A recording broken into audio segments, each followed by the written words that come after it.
साथियों, चलते फिरते कहीं ना कहीं दिमाग में कुछ आता है, लेकिन समाज से जुड़ा कोई टॉपिक ले लेता हूँ और कोई ना कोई अतिथि आमंत्रित कर लेता हूँ।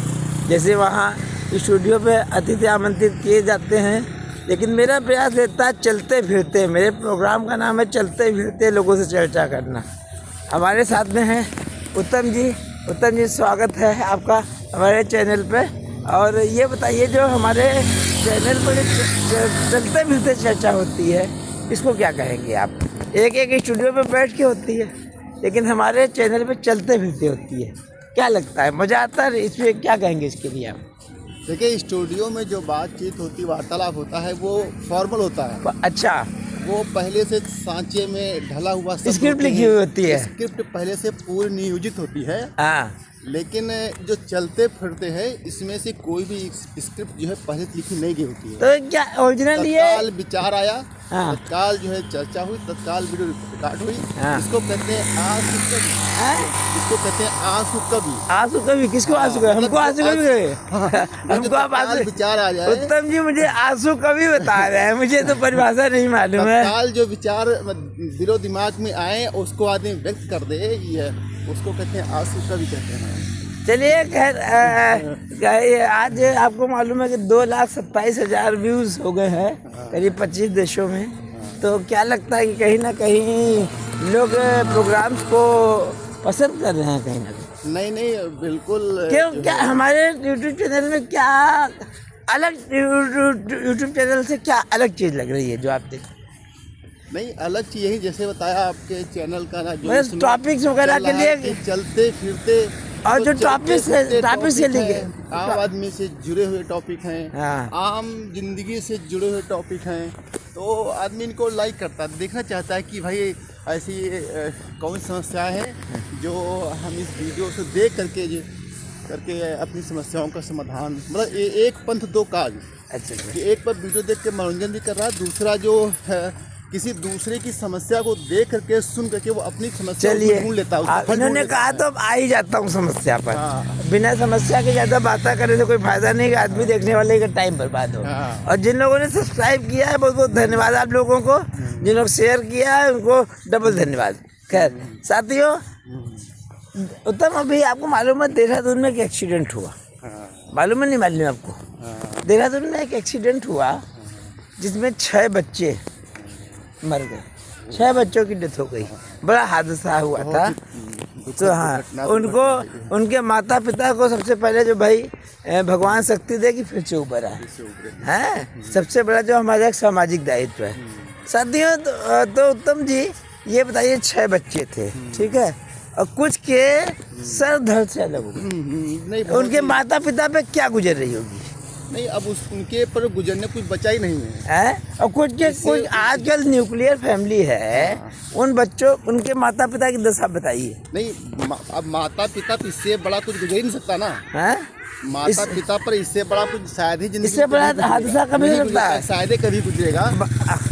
किसी माँ बाप के सामने अगर किसी बच्चे को चोट लगती तो असहनीय पीड़ा होती है। हाँ। और जैसे आप अवगत करा रहे हैं, जानकारी दे रहे हैं कि उसके बच्चों का सर धड़ से अलग हो गया है। हाँ। पूरी तरह से एक्सीडेंट हुआ है। तो इसके बाद देहरादून में ONGC चौराहे पर। हाँ, तो इस घटना के बाद उन माता पिता का जिंदगी में उभरना, उनकी आयु कम नहीं होगी? उनकी आयु कितनी कम हो गई? नहीं, उनकी आयु अब उनके लिए जीने की तमन्ना ही शायद खत्म हो गई होगी। जीने का स्रोत होता है। बिल्कुल। किसी भी परिवार के लिए, किसी गार्जियन के लिए उसके बच्चे मूल होते हैं, और जब वही नहीं रहे तो आदमी सोचता कि हम जी के क्या करेंगे। तो ईश्वर ही उनको अब जीने की शायद प्रेरणा दे भाई। ये बताइए कि धनतेरस का दिन था, ठीक, और मैम चलिए, ये तो डेथ हो गई नहीं, लेकिन जो हमारा जो चैनल है डेथ के कारण और निवारण, इस पर चलता है एक्सीडेंट और आजकल की पीढ़ी। आज जो मेरा चर्चा का विषय है, और जैसा कि आप कहते हैं कि किसी हमारे साथ वाले को मालूम नहीं रहता है कि किस चैनल पर मैं बात करने जा रहा हूँ।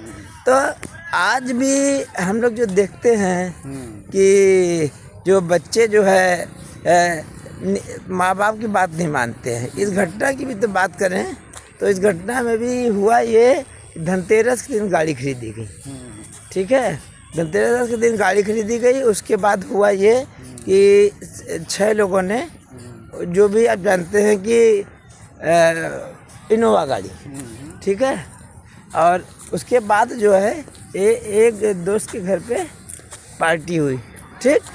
पार्टी के बाद, अब पार्टी में दोस्तों की पार्टी आजकल जानते हैं कि कोई ये मौसम्मी का जूस पी के तो पार्टी करता नहीं। ज़्यादातर पार्टियाँ सात्विक पार्टियाँ नहीं होती, इनमें सब दारू ही पीते हैं, मोटी पार्टी सात्विक होती है। असात्विक या मोटी भाषा में बात करते हैं, जो आजकल दारू और महंगी दारू के साथ पार्टी, बियर, रम, विस्की। अच्छा, वो जैसे जिसकी पॉकेट अलाउ करती है वो बियर, रम, विस्की और विविध प्रकार की जो फॉरेन ब्रांड्स हैं, ब्रांड हैं, वो लोग सर्व करते अच्छा। हैं। तो ये बताइए, एक आदमी नॉर्मल ड्राइव करता है, ठीक, और एक आदमी भयंकर पी रखी, ठीक है।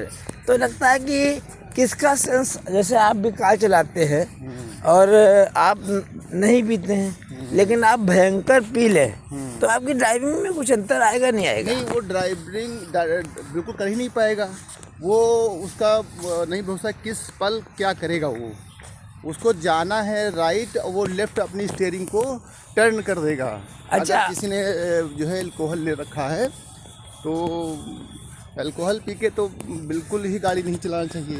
तो अच्छा, दूसरी बात है 6 लोग, अब मज़े की बात है, ये भी बताते हैं कि वहाँ से बगल से कोई गाड़ी निकली, तो दोस्तों ने कहा वो गाड़ी कैसे आगे कैसे निकली। अब ये बताइए कि इशू बना लिया उन्होंने, तो वहाँ कंपटीशन होने लगा। ये क्या करोगे इसको क्या कहेंगे आपकी? नहीं, ये रेस ड्राइविंग तो बिल्कुल नहीं करना चाहिए। तो ड्राइविंग का पर्पज क्या होता है? भाई, ड्राइविंग का ये ना कि आप अपने गंतव्य स्थान तक सुरक्षित पहुँचे, जल्दी पहुँचे, लेकिन इसका मतलब ये नहीं है कि आप किसी दूसरे से कंपटीशन मिलाए कि अगर वो जा रहा 110 तो हम जाएंगे 150। तो अब गाड़ी सीधा यमराज का द्वार खोलता है, देखिए। हाँ, 150 यमराज का द्वार खोलता है। तो ये जो ड्राइविंग सेफ है टिल 80 तक आप 80 स्पीड 80, और हाईवे पर अगर आप 100, 110। अच्छा। इसके ऊपर देखिए, मैंने अभी तक की गाड़ी 110 के ऊपर भी नहीं भगाई।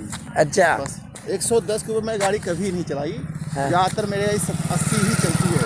अच्छा, इसके ऊपर नहीं। अच्छा, ये बताइए, कल वो दारू पी रखी है, ठीक है, और आराम से फुल म्यूजिक बज रहा है, उसके बाद वो उसका चेस कर रहे हैं, उस गाड़ी का पीछा कर रहे हैं आप। तो ये बताइए कि इस समय मनोदशा फुलटा ऊपर तक लोड है दारू में, तो क्या मनोदशा शरीर पे उनका कितना नियंत्रण होगा? कोई नियंत्रण ही नहीं होगा।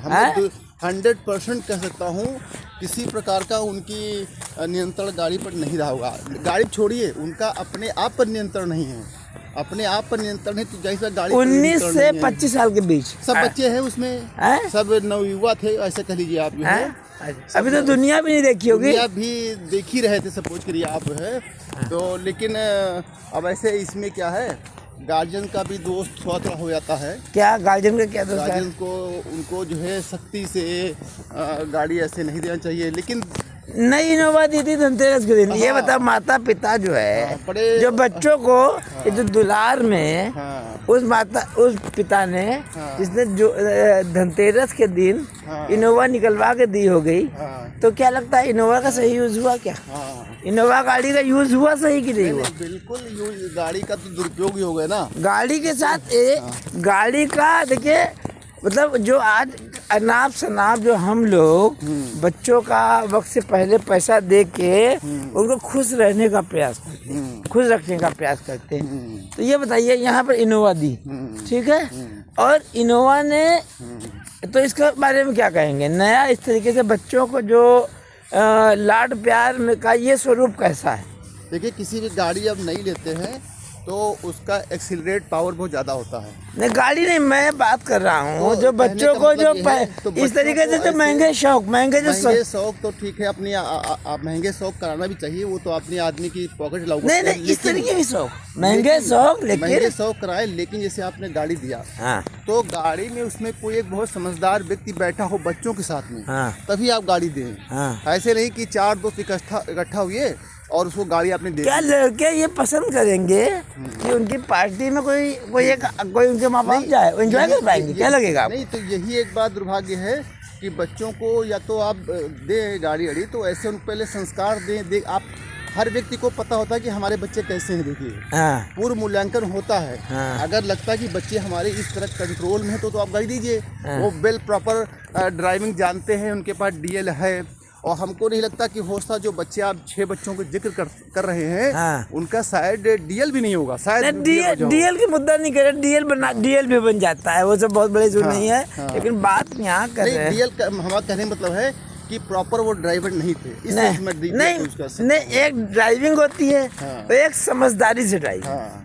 तो ड्राइविंग ये तो कार की ड्राइविंग होगी, हाँ। लेकिन एक जिंदगी की ड्राइविंग होती है। तो जिंदगी की ड्राइविंग के लिए प्रत्येक पेरेंट को चाहिए कि स्टीयरिंग, बच्चों की स्टीयरिंग कुछ समय तक अपने हाथ में ही रखे जब तक कि समझदार नहीं होते हैं। जब समझदार बच्चे क्या माता पिता की मानते हैं? नहीं, आजकल के बच्चे क्या लगता है कि ऐसा इंग्लिश मीडियम की बच्चे तो माँ बाप को समझते ही नहीं। कहाँ समझते बताओ? देखिए, माँ बाप को बेवकूफ समझते हैं। ये जो है पीढ़ी जो है जनरेशन गैप बोलते हैं। हाँ। तो जनरेशन गैप की समस्या आज भी है, पहले भी रही थी और आगे भी रहेगी। हाँ। ये कभी नहीं होता। अगर आप जो है 3G फ़ोन लाए हैं तो बच्चे 5G फ़ोन यूज़ कर रहे हैं, तो 3G और 5G के बीच में जो जनरेशन गैप है वो हमेशा रहा है और रहेगा। लेकिन गार्जियंस को चाहिए कि किसी प्रकार के बच्चों को समझा बुझा के या मोटिवेट करके कि वो जनरेशन गैप को बांटने का प्रयास करें। अच्छा, ये बताइए, जो बच्चों में कल्चर है, ठीक है, और एक संवेदना है, ऐसा नहीं लगता है? कल मैं बताऊं, और चूँकि मैं अपने बच्चे को देख रहा था, तो मेरी वाइफ ने बताया कि रास्ते में जा रहा था तो वो रिक्शे वाले को डांट रहा था, क्योंकि हमारा बच्चा है तो क्या हुआ, सभी के बच्चे। तो बच्चे जो है गरीब लोगों के प्रति संवेदना नहीं रखते। तो ये जो मतलब जो कल्चर आती है, इन लोगों ने, जैसे पैसा बहुत ज़्यादा है तो पैसे का जो उपयोग, जैसे एक पैसा होता है, कुछ बच्चे जो है जाते हैं, ब्लाइंड बच्चों के पास जाते हैं, सेवा करते हैं, उससे कहीं नहीं लगता है कि लोगों के वेलफेयर के कामों से बच्चों में समझ का विकास होता है। नहीं, बच्चों में वेलफेयर की भावना तभी आएगी, हाँ, जब आप गार्जियन खुद करेंगे। हाँ। गार्जियन अच्छा, मतलब दोस्त गार्जियन का मतलब? बिल्कुल दोस्त है। गार्जियन कहेंगे नहीं, मैं तो अपनी दमनी निकालू नहीं, हाँ। बच्चे हमारे जो है दानवीर कर्ण बन जाए। अच्छा। मतलब कुल मिला के आपका कहना है कि बच्चे संस्कारों में, वो बच्चे घर परिवार आपसे, दोस्तों से उसी सीखते हैं। जब तक जैसे लगता है, जैसे सपोज करिए आप हैं, हाँ। आप जो है समाजोपयोगी कार्य करते रहते हैं, तो जो आपकी मित्र मंडली या जो आपके संपर्क व्यक्ति हैं वो शायद मोटिवेट होते होंगे कि भाई संतोष ये कर रहा, अगर ये 1 रुपया खर्च करा तो मैं 1 रुपया नहीं खर्च कर सकता हूँ, तो 4 आने खर्च करूँगा, हाँ। 10 रुपया खर्च करूँगा, जो भी खर्च करूँगा। तो इससे होता है, केवल जो है बहु उपदेश कुशल तेरे कहा गया है कि केवल उपदेश देने कुछ नहीं होता है। अच्छा, गार्जियन आपको एक आदर्श समाज में बच्चों के सामने प्रस्तुत ही करना पड़ेगा भाई। मैं कहता हूँ, इतने बड़े जो भी 6 बच्चों की डेथ हुई, हाँ। हमें बड़ा दुख है। तो समाज को एक ये बताइए कि जैसे ये कि 6 बच्चे हैं, जीवन में भाई माँ बाप ने इतना पैसा हो कि इनोवा गाड़ी खरीद के दिला दी, तो जाहिर थी पढ़ाई लिखाई भी कराई होगी। नहीं, पढ़ाई लिखाई पे मान लो, पढ़ाई लिखाई पे भी लाखों करोड़ रुपया खर्च हुआ होगा, लेकिन पढ़ाई तो बेकार हो गई। मतलब अगर पढ़ाई के बाद ये हो जा रहा है तो क्या मतलब पढ़ाई के बाद? देखिए, वैल्यू एडेड एजुकेशन मस्ट है। हाँ। वैल्यू, केवल किताबें रटने से कुछ नहीं होने वाला है। हाँ। है ना, केवल आपने तमाम तरह की बुक्स उनको बच्चों को रटा दी, हाँ। उनसे नहीं कुछ होने वाला हाँ। है।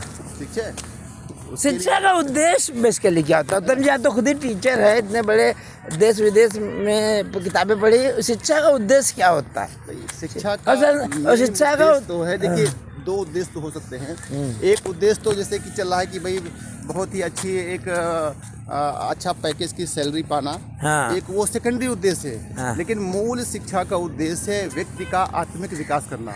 अच्छा, व्यक्ति का सर्वांगीण विकास करना ही है। लेकिन हम देख रहे हैं ज़्यादातर जो स्कूल कॉलेज हैं वहाँ पर हालांकि प्रयास हो रहे हैं बालक के या बच्चों के सर्वांगीण विकास का।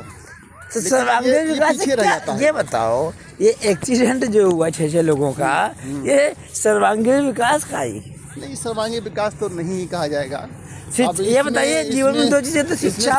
सर्वांगीण विकास बच्चों को छोड़िए, हमको तो उनके गार्जियन का भी नहीं हुआ है। अच्छा, मतलब आपका कहना है कि बच्चों का जो हेरिडिटी आ जाता है, बच्चों का जो विकास है वो गार्जियन का विकास नहीं हुआ, ये काफ़ी दोष जो है 6 लोगों की मौत में गार्जियन जिम्मेदार है। हाँ बिल्कुल, अप्रत्यक्ष रूप से हाँ। उस दुर्घटना के लिए उनके पेरेंट्स भी जिम्मेदार हैं। पेरेंट्स जिम्मेदार है। बच्चों को जो न्यू आपने गाड़ी लिया और उनको आपने दे दिया, हाँ। कैसे दे दिया?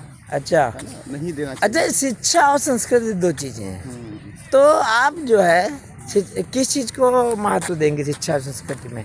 भाई दोनों अपनी जगह महत्वपूर्ण है, संस्कृति भी नहीं ज़्यादा अगर मान लीजिए बहुत अच्छी पैकेज में करोड़ों में नौकरी कर रहा है, लेकिन संस्कृति यही नहीं, तो कल्चर अपना संस्कृति से ही व्यक्ति को हाँ। अपनी जड़ों से जुड़े रहना चाहिए। हाँ। जब जड़ों से जुड़ेगा तो अपनी संस्कृति को फॉलो करेगा वो। अच्छा, आप समाज को कोई 3 पॉइंट ऐसे देना चाहे संदेश जो हादसा हुआ, हादसे के तार करने में क्या संदेश देना चाहते हैं? गार्जियन को क्या मैसेज देंगे, बच्चों को? सबसे प्रथम बात तो यही है कि बच्चों का सर्वांगीण विकास करें। हाँ। बच्चों को क्या सही क्या गलत है इसके बारे में खुद जानकारी दे, खुद समझाएं बुझाएं। और फिर ये काम हम मतलब कार के रूप, ये मैं अब ये किताबी बातें कर रहा हूँ, मुझे ये कार के रूप में क्या कार्य करवाए जिससे उनका विकास हो, सोच अंदर तक, ये बताइए आप। खाली पढ़ाई लिखाई तो बहुत कर लिए थे, इस रूप में बताया बच्चों में आदत, जैसे वेलफेयर के ऐसे कुछ काम आम ऐसे क्या कर डाला जाए कि जो उनका विकास हो। उनको महीने में एक बार, 15 दिन में एक बार, कभी टाइम निकाल के ऐसी जगह ले जाना चाहिए जहाँ बच्चों को मोटिवेशन मिले। जैसे कि आप ब्लाइंड स्कूल जाते हैं वहाँ ले जाए, या तमाम स्लम्स एरिया हैं वहाँ ले जाए, तो उनको अपनी चीज़ की वैल्यू लगा चलेगी कि बच्चे वहाँ देखिए वो साइकिल नहीं पा रहे हैं, आप जो है लग्जरी व्हीकल लेके जा रहे हैं। कंपेयर बताया कि अपने से नीचे वाले को दिखाए। हाँ कि देखिए, तो इनका बहुत जरूरी है। आता हूँ। अच्छा, साथियों, हमारी ये चर्चा हो रही थी उत्तम मिश्रा जी के साथ, जो देहरादून पे एक्सीडेंट हुआ है उस पर चर्चा हो रही थी। अभी नए टॉपिक को लेके आपके साथ हाजिर होता हूँ साथी।